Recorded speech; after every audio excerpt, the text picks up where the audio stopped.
సీమలలోన చక్రధరుని సేవయ సుఫలం దివ్య దేశ దర్శనమునని భవ్యధామమందుట సుభగం చోళనాడు సీమలలోన చక్రధరుని సేవయ సుఫలం దివ్య దేశ దర్శనముననే భవ్యధామమందుట శుభగం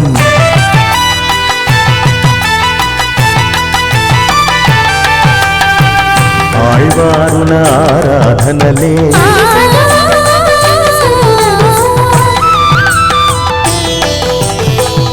ఆళ్వారుల ఆరాధనలే ఆకృతి ధరించి వెలసే పరతత్వమునే సాహించే సురలోకమునే తలపించే చోళనాడు సీమలలోన చక్రధరుని సేవయ సుఫలం దివ్య దేశ దర్శనముననే భవ్యధామమందుట శుభగం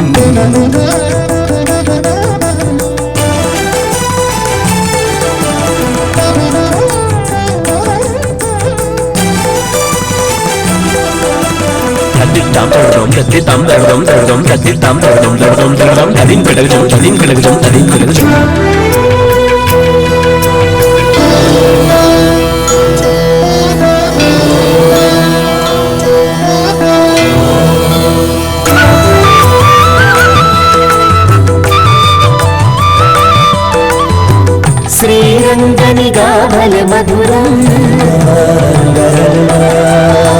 శ్రీభూతి గానన శుభదం శ్రీరంగని గాభల మధురం శ్రీవిభూతి గానన శుభదం అప్రాకృతాక్షర రూపం అనంతుని లీలా విభవం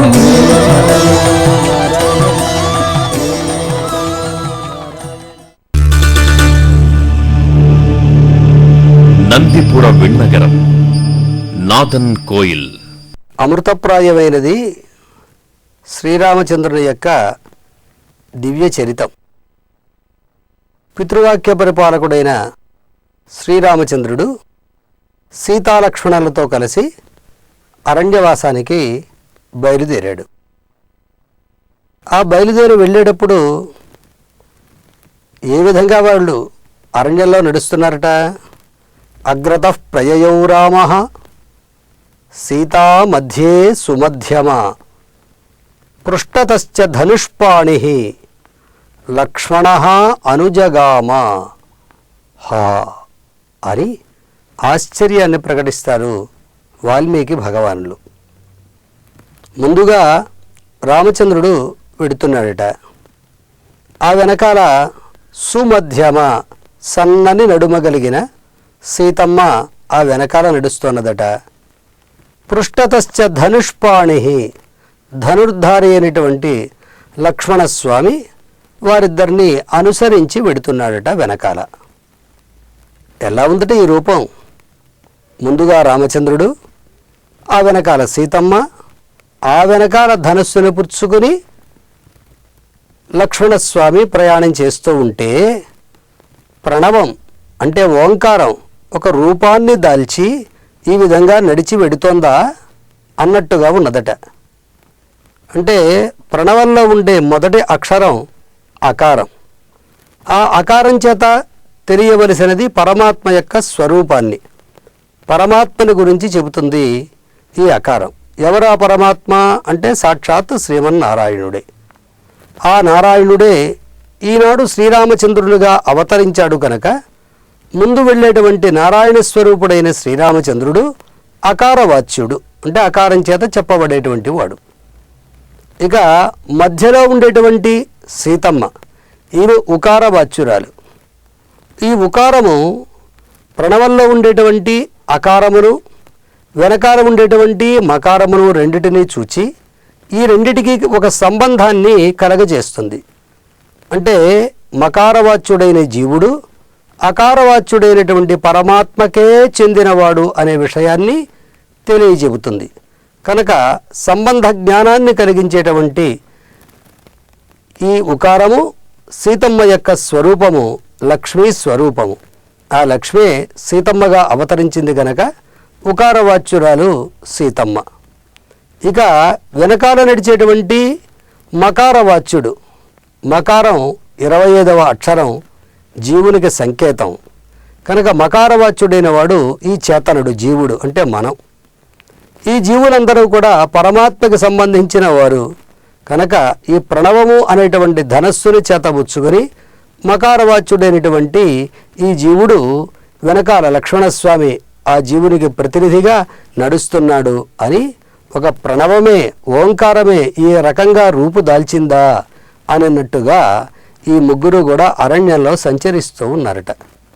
అటువంటి ఆ సంచరించే విధంగా ఆ అరణ్యంలో సంచరించేటువంటి ఆ శ్రీరామచంద్రుడు, సీతాదేవి, లక్ష్మణస్వామి ఆ ముగ్గురు కూడా మన యందు ఉండేటువంటి ప్రేమ చేత ఆ స్వామి ఈ నాథన్ కోయిల్ అనేటువంటి ఈ క్షేత్రంలో నాథనాథుడుగా మనందరికీ కూడా దర్శనాన్ని ప్రసాదిస్తున్నాడు. ఆ స్వామిని సేవిద్దాం, తరిద్దాం. ఈ క్షేత్రం కుంభకోణానికి నైరుతి దిశలో 5 కిలోమీటర్ల దూరంలో ఉంది. నాథన్ కోయిల్ అంటేనే అందరికీ తెలుస్తుంది. పూరిలో ఉండే జగన్నాథస్వామి ఆలయాన్ని దర్శించలేని వారు ఈ దివ్యదేశాన్ని దర్శిస్తే చాలునట. అందుకే దీనికి దక్షిణ జగన్నాథమని పేరు. దీనిని పెద్దలు ఇలా ప్రస్తుతిస్తున్నారు.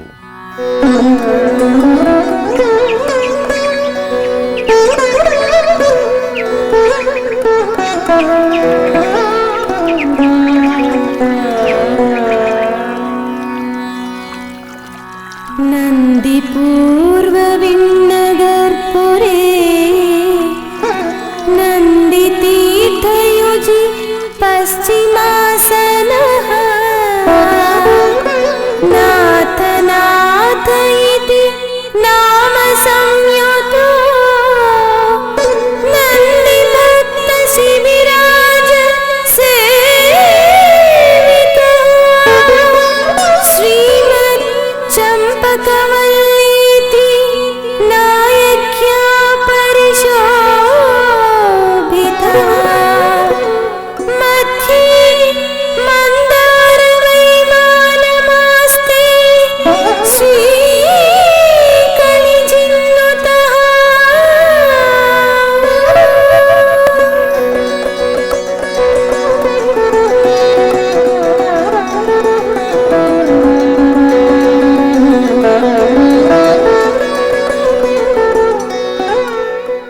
నందితీర్థ సమీపంలో మందార విమానంలో పశ్చిమముఖంగా వెంచేసి ఉండే ఈ స్వామికి నాథనాథన్ అని పేరు.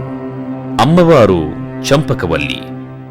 నందికి శిబిచక్రవర్తికి ప్రత్యక్షం. పరమశివుని వాహనమైన నందీశ్వరుడు శ్రీమన్నారాయణుని గురించి తపస్సు చేసిన స్థలం కావడం చేత దీనికి నందిపుర విన్నగరం అని పేరు వచ్చిందట. నందివర్మ అనే రాజు ఈ ఆలయాన్ని పునర్నిర్మించి నగరాన్ని కట్టడం చేత నందిపుర విన్నగరం అయిందని మరికొందరంటారు. దీనికి తగినట్లే గర్భాలయం గోడ మీద నందివర్మ చిత్రం కనబడుతుంది. ఈ క్షేత్రాన్ని గురించి పరంపరగా చెప్పుకునే గాథను తెలుసుకుందాం. పూర్వం శిబి చక్రవర్తి మహాదాతగా ప్రసిద్ధి చెందాడు. శిబి చక్రవర్తి విశ్రాంతి తీసుకునే సమయంలో ఒక పావురాన్ని డేగ తరుముకుంటూ వచ్చింది. పావురం ఎగిరెగిరి అలసిపోయి శిబి పాదాలపై పడింది. శిబి ఆ పావురాన్ని తన చేతిలోకి తీసుకుని రక్షణ కల్పించాడు. ఇంతలో డేగ వచ్చి, రాజా, ఇది చాలా అన్యాయం. ఈ పావురం నాకు ఆహారం. నా నోటి ముందు కూడును తీసివేయడం నీకు ధర్మం కాదు. ఈ పావురాన్ని విడిచిపెట్టు అని అన్నది. ఆ మాట విని శిబి, నీవన్నది నిజమే, కాని ఈ పావురం నన్ను శరణు వేడింది. శరణన్న వాడిని విడిచిపెట్టడం ధర్మం కాదు, కనుక నీ దారిన నీవు వెళ్ళు అని అన్నాడు. కాని డేగ వెళ్లకుండా, రాజా, నా ఆహారాన్ని అపహరించి నన్నే వెళ్లమంటావా? పావురాన్ని రక్షించాలనుకుంటే ఈ పావురం బరువుగల మాంసాన్ని నీ శరీరం నుండి కోసి ఇవ్వు అంటూ నిర్బంధించింది. శిబి సరేనని త్రాసు తెప్పించి అందులో పావురాన్ని ఉంచి తన శరీరం నుండి మాంసాన్ని కోసి ఇవ్వడం ప్రారంభించాడు. ఎంత మాంసం కోసినా అది పావురంతో సమానంగా తూగలేదు. చివరికి శిబి చక్రవర్తి తానే త్రాసులో కూర్చుంటాడు. ఇలా పావురం కోసం ప్రాణత్యాగానికి కూడా సిద్ధపడిన శిబి యొక్క దానశీలతకు మెచ్చి శ్రీమన్నారాయణుడు ప్రత్యక్షమయ్యాడు. పావురం అగ్నిగా, డేగ ఇంద్రుడిగా మారిపోయారు. వారు శిబిని పరీక్షించడానికే ఇలా వచ్చారు. శ్రీమన్నారాయణుడు శిబి దానశీలతకు మెచ్చి పరమపదాన్ని అనుగ్రహించాడు.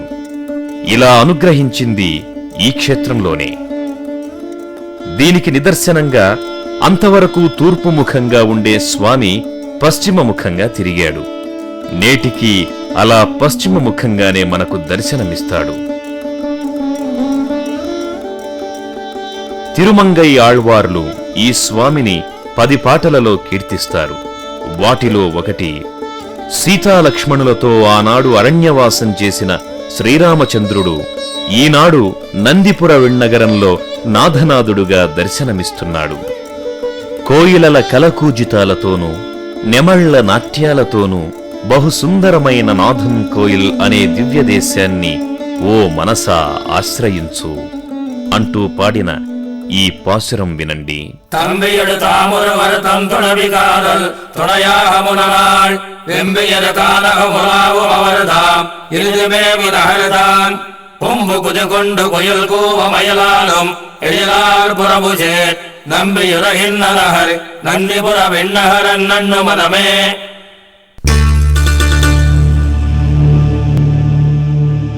తిరువిందళూర్. అయన్నిజ పరోవేతి గణనా లఘుచేతసాం ఉదారచరితానాంతు వసుధైవ కుటుంబకం. వీడు నావాడు, వీడు పరాయివాడు అనేటువంటి భావన చాలా అల్పబుద్ధులైన వారికి. మహాత్ములకు లోకమంతా కూడా ఒకే కుటుంబం.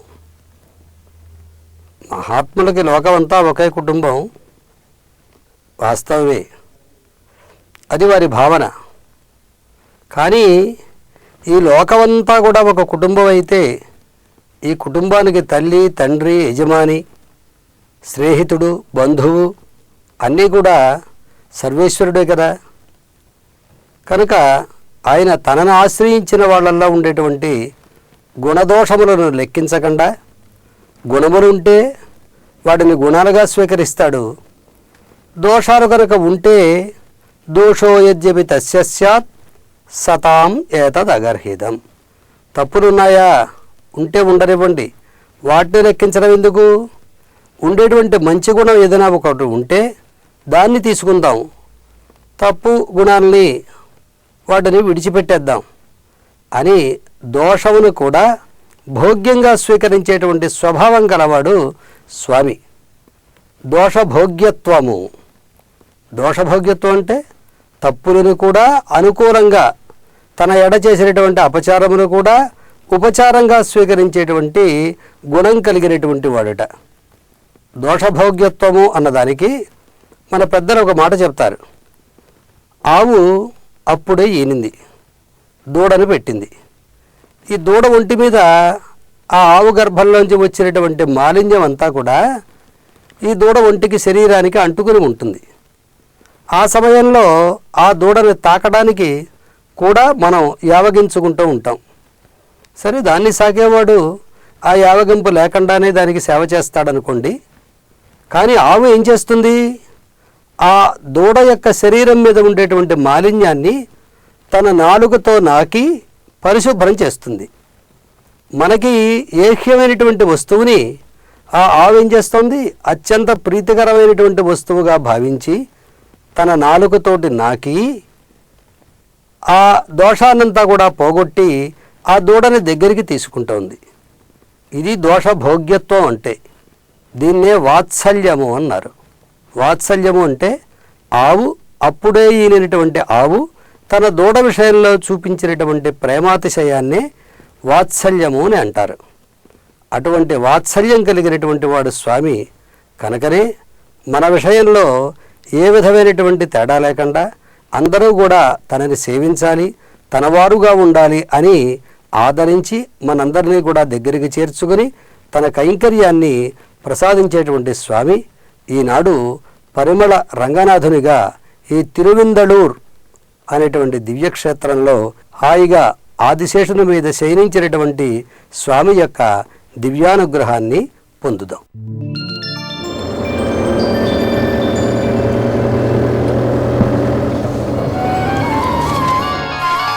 ఇది తమిళనాడులో ప్రసిద్ధ పట్టణమైన మాయవరంలో ఒక భాగం.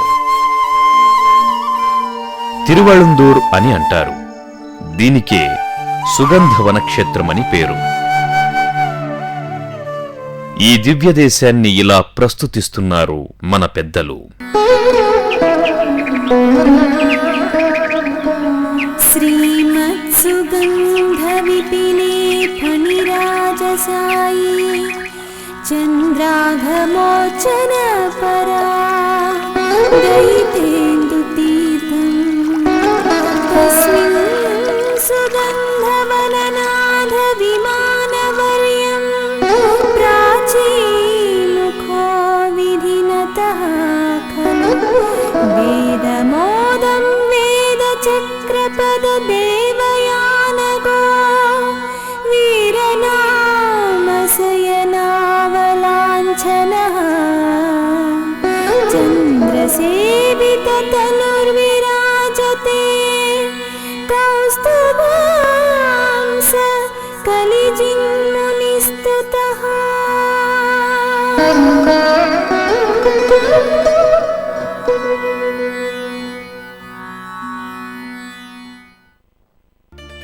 చంద్రతీర్థ సమీపంలో వేదామోద విమానంలో సుగంధవననాథుడు భక్తులకు దర్శనమిస్తున్నాడు.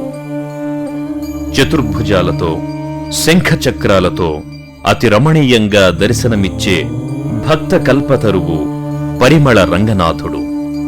అమ్మవారి పేరు సుగంధవననాయకి. తూర్పుముఖంగా శయనించిన ఈ స్వామి పాదాల వద్ద గంగామాత, శిరస్సు వద్ద కావేరీమాత మనకు దర్శనమిస్తారు. పంచరంగం అని ప్రసిద్ధి చెందిన క్షేత్రాలలో ఇది పరిమళ రంగం. వీరికే వేదామోదర్ అని పేరు. ఈ పేరు రావడానికి ఒక కథ ఉన్నది. ఒకప్పుడు ప్రళయార్ణవంలో ఒక పేరుగాని రూపంగాని లేకుండా పడి ఉండే ఈ జీవుల్ని చూసి శ్రీమన్నారాయణుడు సృష్టి చెయ్యాలనుకున్నాడు. వెంటనే లోకాలను, లోకాధిపతులను సృష్టించాడు. తక్కిన లోకాలను సృజించమని తన నాభీగర్భంలో జన్మించిన చతుర్ముఖ బ్రహ్మను ఆదేశించాడు. అలా సృజించడానికి అవసరమైన జ్ఞానాన్ని ప్రసాదించడానికి 4 వేదాలను ఉపదేశించాడు.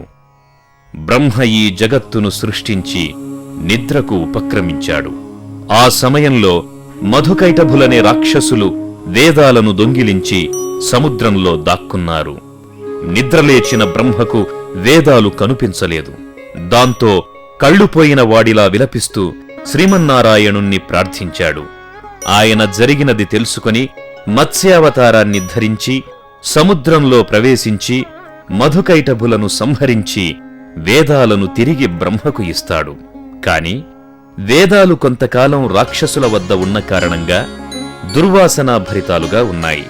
అందుచేత అవి తమ దుర్వాసనను పోగొట్టుకోవడానికి ఈ సుగంధారణ్య క్షేత్రానికి వచ్చి తపస్సు చేయడం ప్రారంభించాయి. శ్రీమన్నారాయణుడు వాని తపస్సుకు మెచ్చి ప్రత్యక్షమై అవి నిత్యం సుగంధాలను విరజిమ్మేట్లు అనుగ్రహిస్తాడు. వేదాలు సంతోషించి ఒక విమానంగా మారతాయి. అదే వేదామోద విమానం. వేదవేద్యుడైన స్వామి ఆ వేదామోద విమానంలో విశ్రమిస్తాడు. ఇలాగే ఈ క్షేత్రాన్ని గురించిన గాథలు ఎన్నో ఉన్నాయి. ఈ దేవాలయ శిల్పం అత్యంత రమణీయం.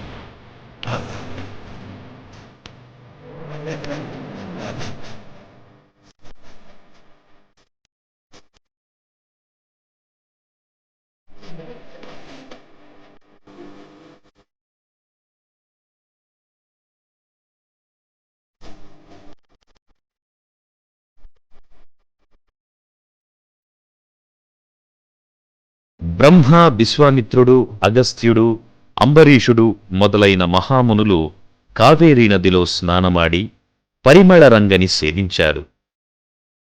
వైశాఖ మాసంలో విశాఖ నక్షత్రం నాడు మొదటిసారిగా అంబరీషుడు రథోత్సవాన్ని జరిపినట్లు ప్రతీతి.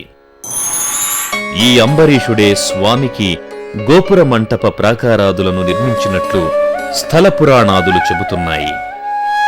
తిరుమంగయ్యాళ్వార్ ఈ పరిమళ రంగని 4 పాసురాలలో ప్రస్తుతించినా స్వామి దర్శనం లభించలేదు. దాంతో కోపం వచ్చి అక్కడుండే పుష్కరిణి వద్దకు వెళ్లి కూర్చొని ప్రస్తుతి చేస్తుంటారు. ఇలా 8 పాసురాలు చెప్పేటప్పటికీ రంగనాథుడు సంప్రీతుడై తన దివ్యమంగళ విగ్రహాన్ని ఆళ్వార్లకు చూపిస్తాడు. దాంతో ఆళ్వార్లు స్వామి వాత్సల్యానికి పరవశించి మరి 2 పాసురాలతో ప్రస్తుతి చేస్తారు. ఆళ్వార్లు వేంచేసిన ఆ పుష్కరిణి ఆళ్వారు పుష్కరిణిగా నేటికి పిలువబడుతోంది. చంద్రుడు ఇక్కడ గల పుష్కరిణిలో స్నానం చేసి తన శాపాన్ని పోగొట్టుకున్నాడట.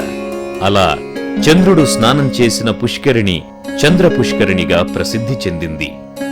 ఈ క్షేత్రాన్ని తిరుమంగయ్యాళ్వార్లు 10 పాసురాలలో మంగళాశాసనం చేస్తారు. ఓ స్వామి, శ్రీవైకుంఠాన్ని వదలి ఈ తిరువిందళూరులో అర్చారూపాన్ని స్వీకరించింది భక్తులైన వారిని అనుగ్రహించడానికే కదా. మా భాగ్య విశేషం చేత మేము నిన్ను ఆశ్రయించాం. కాని నువ్వు వీడు నావాడు నాదాసుడు అని తలచి నీ కైంకర్యాన్ని ప్రసాదించినప్పుడే కదా మేం తరిస్తాం. అలా అనుగ్రహించవయ్యా అంటూ పాడే ఈ పాసురం వినండి. நும்மத்துடுதோம் நொந்தம் பணி செய்திருக்கும் நும்மடியோம் எம்மக்கென்பம் பெற்றோம் எந்தாயிந்தளூரீரே எம்மக்கடிதா கருமமருளி ஆவாவென்னிறங்கி நம்மயிருகால் காட்டி நடந்தாள் நாங்களுயோமே